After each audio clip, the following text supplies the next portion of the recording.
Welcome to The Fire Within.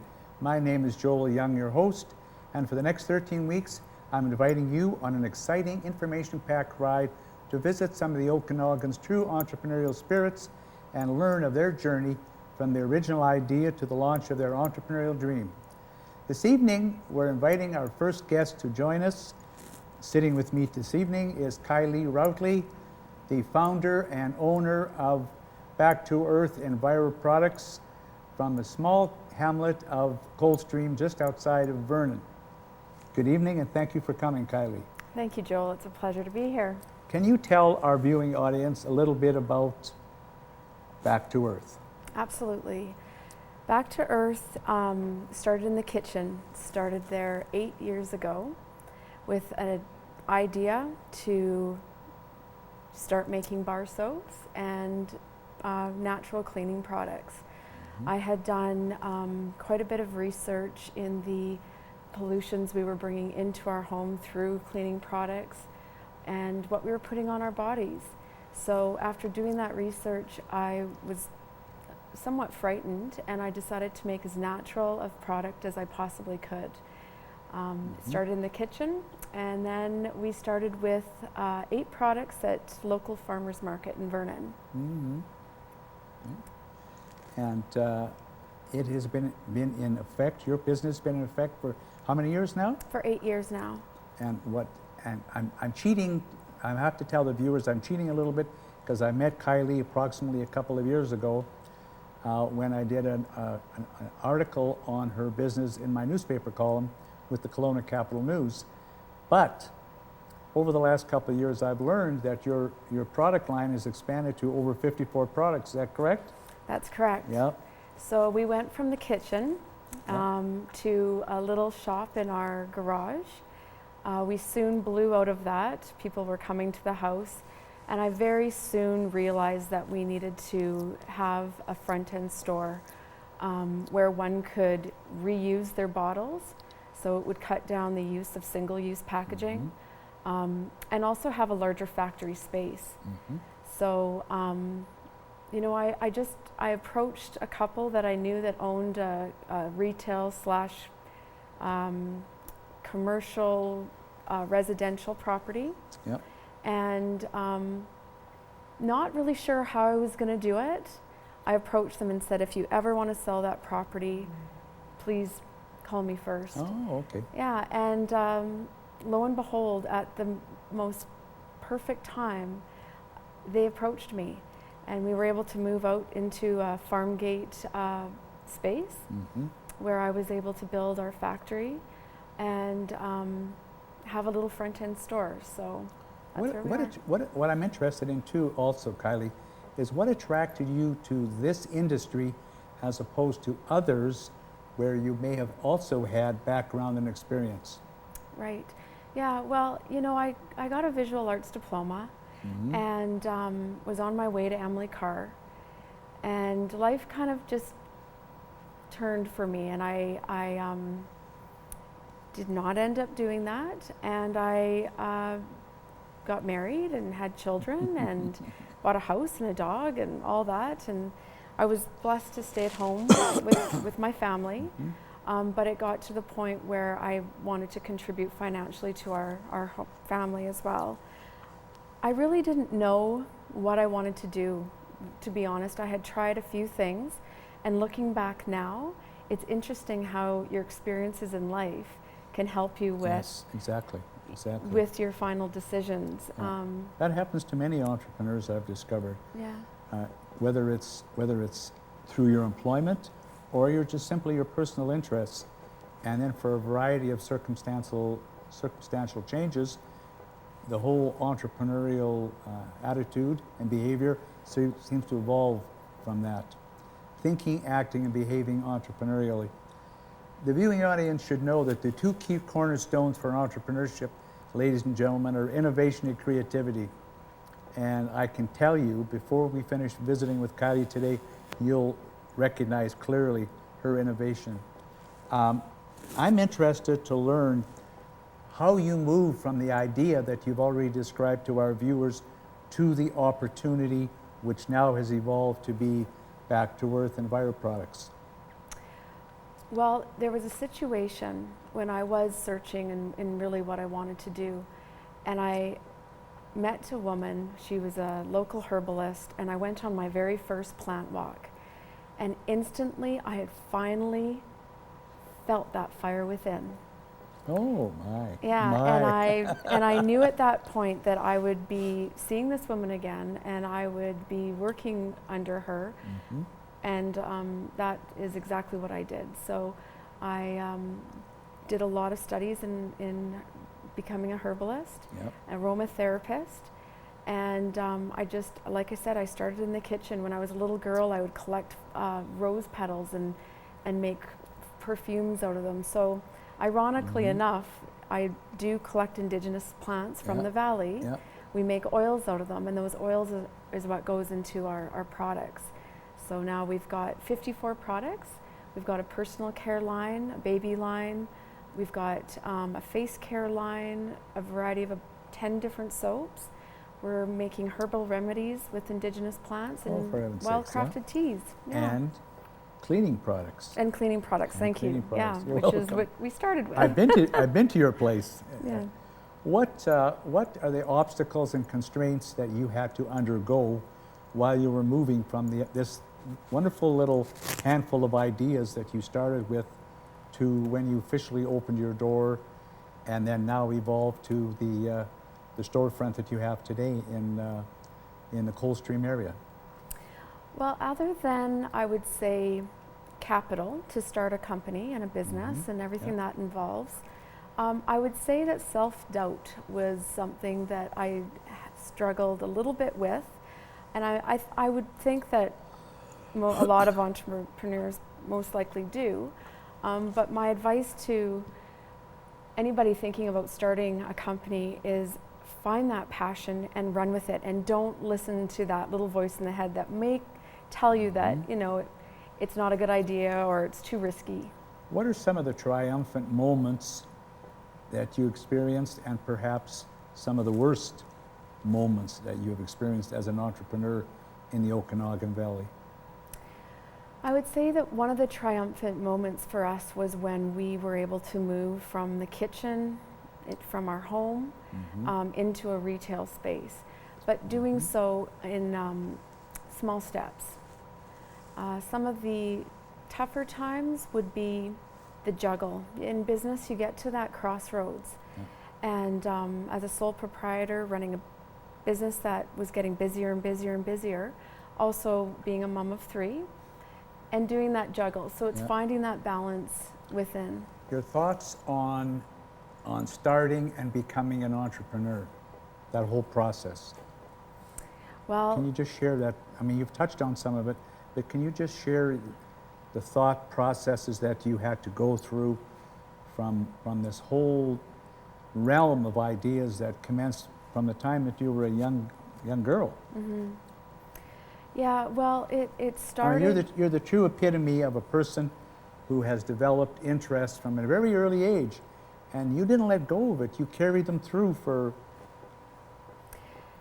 I'd say it's listening to that passion within too. I mean, I can honestly say that when the idea comes to you and you feel that energy where you can't think of anything else and you're so excited you can't, get those herbs fast enough, you can't harvest them, you can't make that product, you can't be in that factory or get the idea and the names.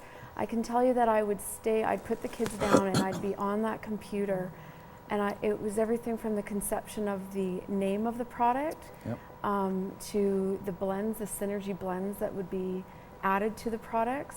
I almost look at the products as my children. I can say, that product was super stubborn, and I couldn't get the, preservative quite right on that one, and this one just sort of fell into place, or this, worked out nicely. This one, we had to revisit. But my parents are entrepreneurs, and I grew up as since I was born and brought home to a golf course, and my parents ran a golf course. And so I've only known entrepreneurs. So once you have that kind of the bug of an entrepreneur, it's hard to kick. I understand you have some exciting news to share with our viewing audience tonight. Excuse me. C'est la vie.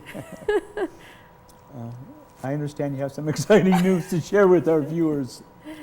We've Please. got some fantastic news. I almost feel like I've got a tiger by the tail. I'm just trying to hold on right now. So what we're doing is we're establishing a team, a fantastic team, everybody from a great private banker to fantastic employees, to a good lawyer, to a business coach.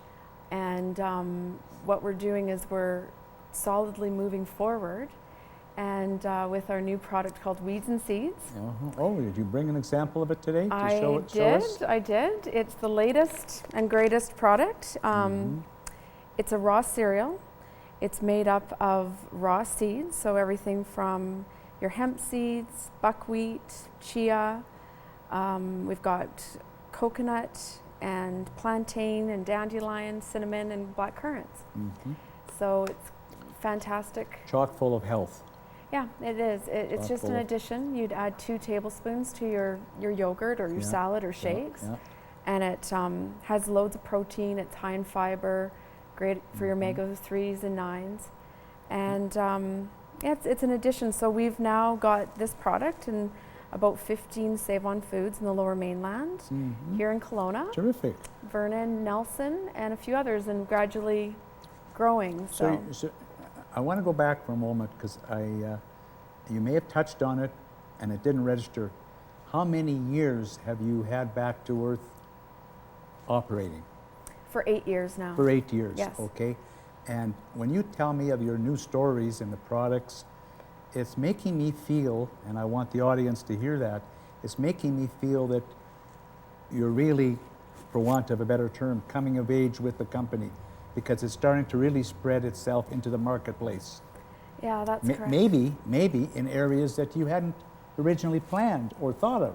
Right, yeah, I mean, know. 16 stores in the west coast of British Columbia is pretty exciting. Yeah, we feel very blessed, really, and I didn't have a clue that it was going to just want to take off like this. So, establishing a good team is really important. Yep, it is. And May I respectfully suggest you read my column in the Kelowna Capital News tomorrow, right, okay. because I wrote on entrepreneurial teams. Oh, perfect. How about that for a fluke? Yeah. Oh, good. I absolutely will do that. Okay. I'm interested in you talking about the future and the market focus of Back to Earth. You've touched on it a little bit, but maybe you could share with our viewers how you see the future unfolding for Back to Earth as it exists today with its 54 products, and what else may be waiting in the wings, for want of a better term, for you and your company. Right. Well, I see staying local. I've always supported local. The plants come from our valley. We are supporting a great number more of jobs now, so we're looking to hire. And I'd like to just keep it local, but also be as transparent as we always have been. I think that's one of the reasons why I've stayed in business, is people want transparency. I agree with that. One thing that I can honestly say too is that the competition that I've experienced has been a really good experience, and I would also like to That's good. share that with other entrepreneurs, that competition can put that fire within and keep you accountable. Can fan the flames. Absolutely. And keeps you on top of your game, really. Right? So I've had the good fortune to live in many of the provinces in Canada in my adult life. And living now in the Okanagan for 7 years, I'm quite amazed with the amount of entrepreneurs that I've met in this Okanagan region. It absolutely is overwhelming. People such as yourself who've chosen certain paths in their lives, and somehow, meant to be comes to my mind. And people have, through a change in circumstance, have become the people and the entrepreneurs that at some point in their life they dreamed of being. Like it happens. We talk about the technology community we have in the Okanagan. I'm sure that 10, 15 years ago, nobody thought it would ever play out that we'd be talking about a technology center for the Okanagan region of British Columbia, but that's happening. We're getting close to wrapping up our little visit today, and I'd like to ask you a final question. Can you give our viewers some advice, some thought about to aspiring entrepreneurs, those people out in our audience who've been thinking about and nursing the idea of an idea that may become a self-employment journey for them?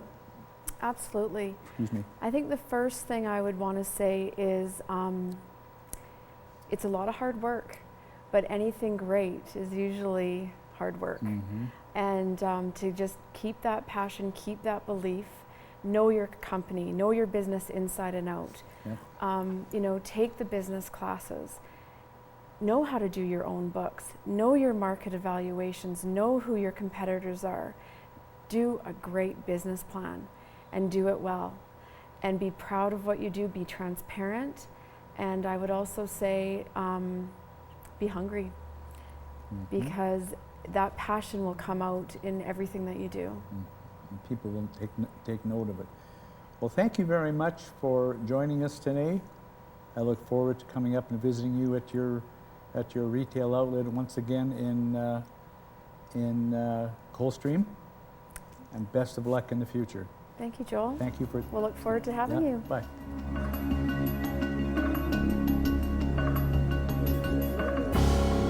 Welcome back for the second part of our show this evening.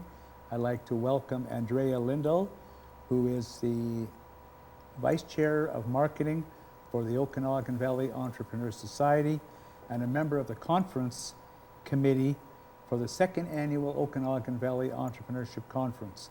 Andrea, thank you for sharing with us tonight, visiting, and we'd like to hear of the news about this conference. We know that the first conference was last November, and most reports are telling us that it was considered to be fairly successful for a day and a half or a day and an evening event. That's right. Could you elaborate for the second conference for us? I sure can, Joel. Thanks so much for having me here. So this is our second annual conference. It's following the Global Entrepreneurship Week theme, which is Unleashing Ideas. So the idea behind it is building the entrepreneurship culture in the Okanagan, which is what Okanagan Valley Entrepreneur Society is really all about.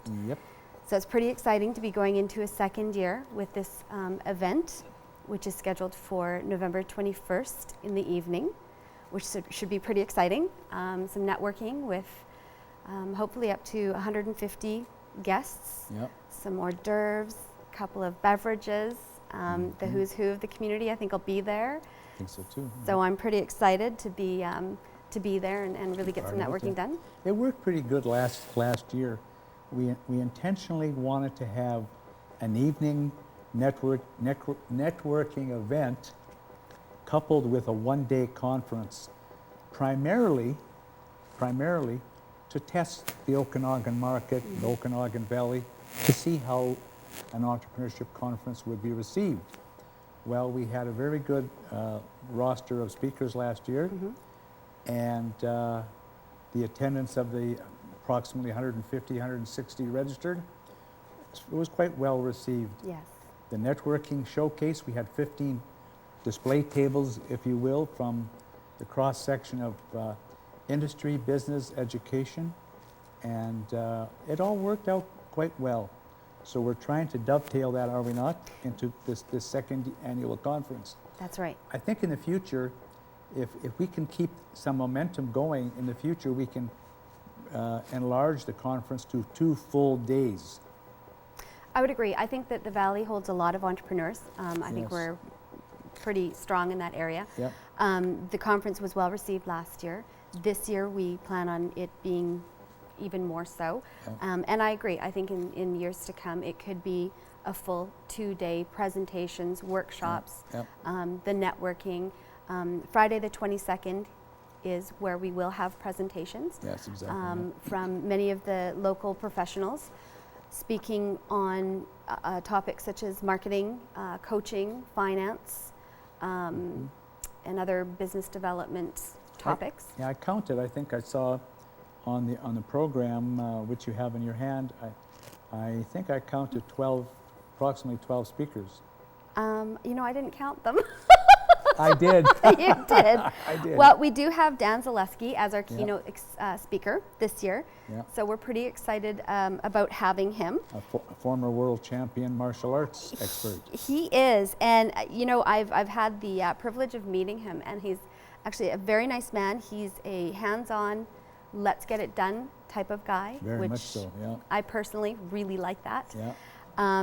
And so he's going to be talking about how success is not a mystery. It's a system. Yeah. So I'm pretty excited to hear him speak. Yeah. And then we also will have Jason Neal speaking on the fear of business. Yeah, Jason Neal was, for our viewing audience, for those of you who don't know, Jason Neal was to the best of my recollection, the first Chief Executive Officer, CEO of Accelerate Okanagan, otherwise known as the Kelowna Innovation Center. And Jason is a true textbook serial entrepreneur, Yes. An entrepreneurial immigrant from United Kingdom. And what's even more amusing, ladies and gentlemen, is Jason was in Ottawa the same time I was, in the same location, and we never met. Yeah, he was working in the telecommunication area just outside the city of Ottawa, and I was doing studies in that same location. Yeah. And the only way we knew that is when we sat over a cup of coffee and reminisced and discovered we were there at the same time. Well, thank you very much for coming tonight and giving us a little blurb on the conference. I'm looking forward to hearing more about the conference as we get closer and closer to the event. Look forward to seeing you. Thank you. Can I just plug the website really quickly? Yes, please. Thank you. It's my oversight. Please do. So the two websites primarily are OkanaganEntrepreneurs.ca, Yep. which is the Okanagan Valley Entrepreneur Society Yep. website, and then it's also UnleashingIdeas.ca to get directly to the conference.